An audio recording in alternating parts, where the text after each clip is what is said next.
இப்படியான பழைய அரசியல்வாதிகளை ஒதுக்காம அவையோட அட்வைஸ் எடுத்து செய்யணும்னு ஆசைப்படுறேன். இப்போ எங்களுக்கு அரசியல் தெரியாது, பட் அவை ஒதுங்கி போகக்கூடாது. இதோட அவை இருந்து எங்களை வழி நடத்தணும்னு ஆசைப்படுறோம். அது எந்த அரசியல்வாதியா இருக்கட்டும், டக்ளஸ் தேவானந்தாவா கூட இருக்கட்டும்.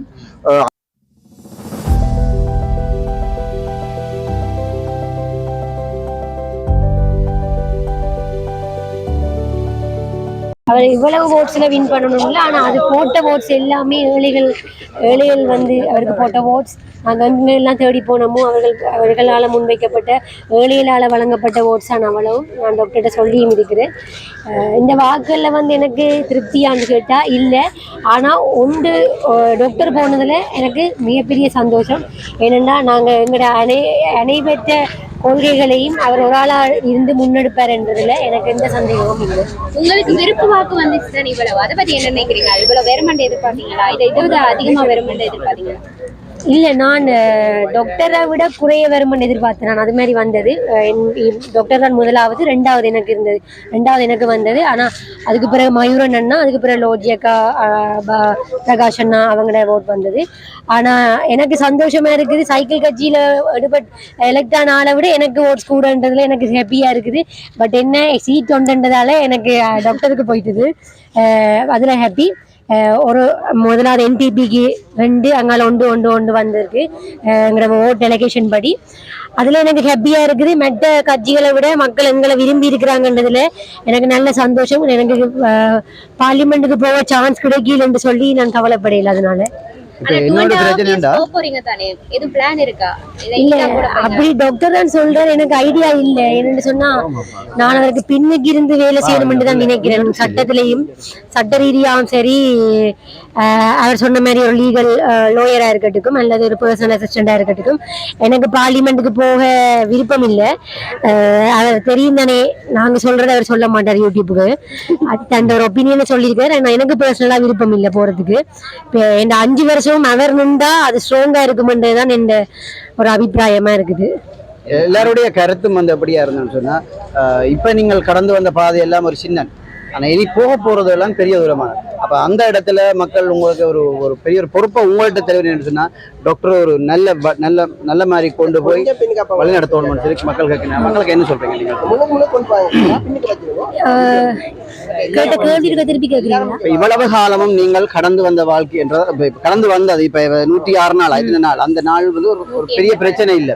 நீங்கள் இனி சந்திக்க போறது தான் பெருசா இருக்க போகுது.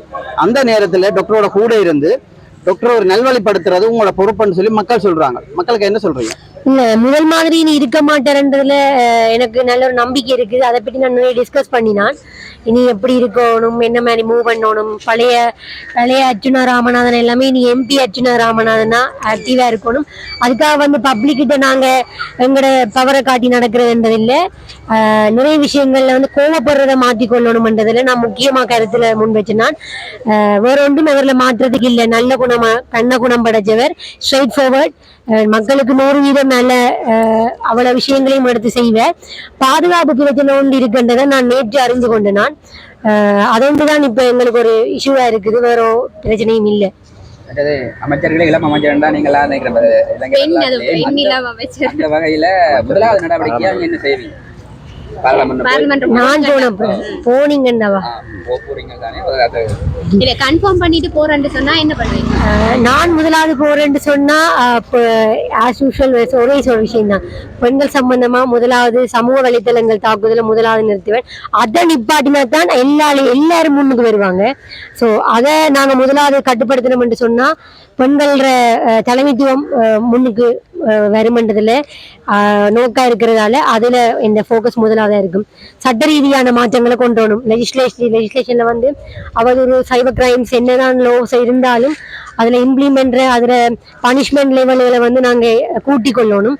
அதுக்கான ஒரு இதாக தான் இருக்கும். அது சம்பந்தமா நான் டாக்டர்டையும் கதைச்சிருக்கிறேன். நான் வரமாட்டேன் இந்த 2 வருஷம் எந்த கொள்கையில நான் முதலாவது விரும்புறது உண்டு. இதை எடுத்து டாக்டருக்கு வந்து போராளிகளுக்கு செய்யணும்ன்றது முதலாவது கொள்கையில இருக்கிற மாதிரி எனக்கு இந்த விஷயத்தை நடத்தணும்ன்ற ஒரு ஆசை. ஸோ இதையும் ஒருக்க முன்னெடுத்து செய்யுங்கன்னு சொல்லி கேட்டிருந்தேன் நான். அதுதான் இந்த முதலாவது விஷயமா இருக்கும். ஓகே, எங்கள் சார்பா உங்களை எல்லாருக்கும் வாழ்த்துக்கள். நீங்கள் நன்றி. ஒரு வயசு குறைவு, உங்களுக்கு இளம் வயதிலேயே பாராளுமன்ற உறுப்பினராக செல்ல இருக்கிறீர்கள். அட்வான்ஸா உங்களுக்கு நாங்கள் வாழ்த்துக்கள் சொல்லி இருக்கிறோம். Thank you. அதோட இன்னொன்று புலம்பெயர்களுக்கு மிகப்பெரிய நன்றி நான் சொல்லணும். அது இந்த கேள்வி கேட்காதால அதை நான் சொல்ல மறந்துட்டேன். இல்ல, புலம்பெயர் உறவுகள் ஒரு கேள்வியல் வைக்கிறேன். இல்ல உண்மையிலேயே நல்ல சப்போர்ட்டா இருந்தாங்க. முக்கியமா பெண்கள் எனக்காக குரூப் எல்லாம் ஓபன் பண்ணி டேட்டா பேஸ் கலெக்ட் பண்ணி எனக்கு நிறைய விமர்சனங்கள் வரைக்கும் டார்கெட் பண்ணி எனக்காக ஃபேக் ஐடிஸ் எல்லாம் திறந்து அவங்களுக்குமே தனிப்பட்ட ரீதியில தாக்குதல் நடந்து கொண்டிருந்தது. எனக்கு சப்போர்ட் பண்ணிக்க அவங்களோட ஃபேமிலி பிக்சர் எல்லாம் எடுத்து அவங்கள ட்ரோல் பண்ணி கொண்டிருக்கிற மாதிரி எல்லாம் ஃபேக் ஐடிஸ் இருந்து எனக்காக சப்போர்ட் பண்ண எல்லா புலம்பெயர்களுக்கு நன்றி. மெயினா எல்லா புலம்பெயர்களுக்கு நன்றி. அடுத்தது எனக்காக ஓட் பண்ண மக்களுக்கு நன்றி. மழையா இருக்கிறதால நான்